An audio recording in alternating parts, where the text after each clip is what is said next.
Testing of Hyundai HGN25 air circuit breaker. The basic settings will be set by the customer.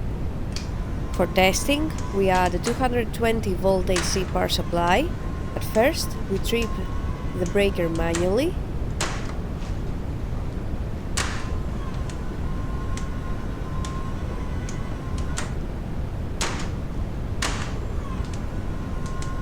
Then we trip the breaker with the help of the UVT.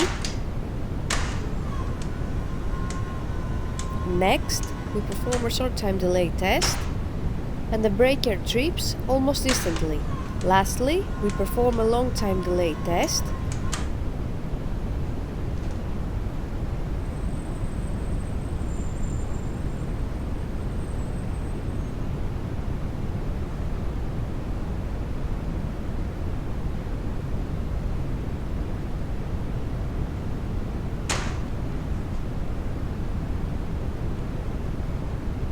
It is now clear that the air circuit breaker is working successfully and is ready to be delivered to the customer.